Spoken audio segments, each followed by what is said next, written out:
And for more on today's primaries, I'm joined by Chris Stirewalt, Fox News politics editor and editor of Halftime Report. Chris, while Jonathan was talking, Senator Chuck Schumer came to the podium. They've been having their policy lunch there on the Senate, both the Republicans and Democrats separately. When Chuck Schumer came out, he spent about 15 seconds talking about North Korea, and then he immediately pivoted to health care. What does that tell you about how the Democrats are approaching these midterms? So there's been disagreement between the two houses, between branches of the Democratic Party about what the appropriate and most useful focus for Democrats is in 2018.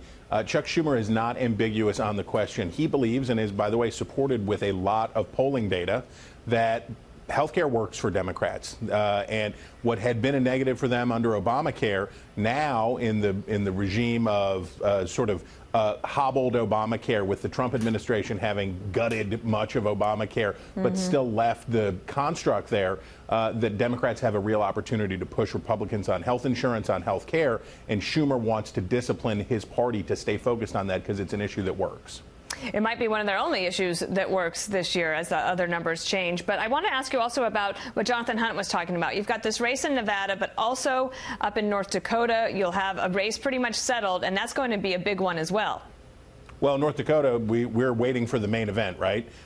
We have two, because it is a sparsely populated state. North Dakota's congressman, Kevin Cramer, is elected at large. So this is one of those rare circumstances where you're going to have somebody running for Senate who has already been elected by the voters statewide, going against Heidi Heitkamp, a freshman who, by the way, has won the favor of President Trump. She is a Democrat, but he obviously likes her, gives her a shout out, shaking the hand, tells her that she's doing a good job, and she has been sympathetic to him.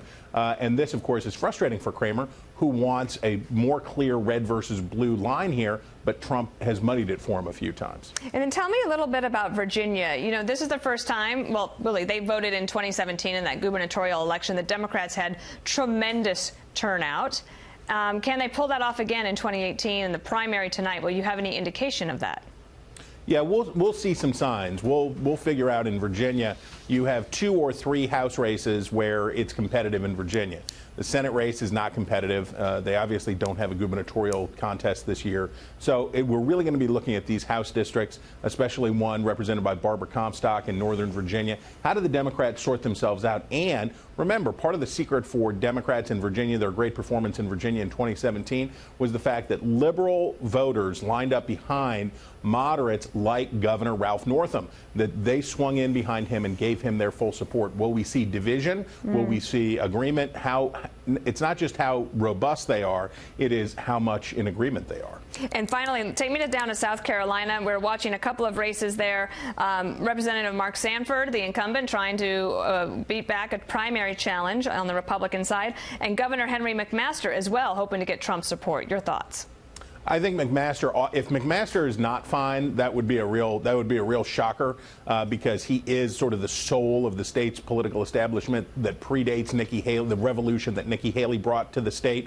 So he is of the old guard, but he also has the support of the president. So he ought to be fine. Sanford's in a difficult spot. He has carved out a good second career for himself as a congressman, sort of a roll up your sleeves, do a good job kind of congressman, low profile after the scandal and the governorship and all of that stuff. Now he's facing an opponent who is totally willing to go there. She is willing to go after him on his scandal. She's willing to call him out for the times that he has been critical of President Trump.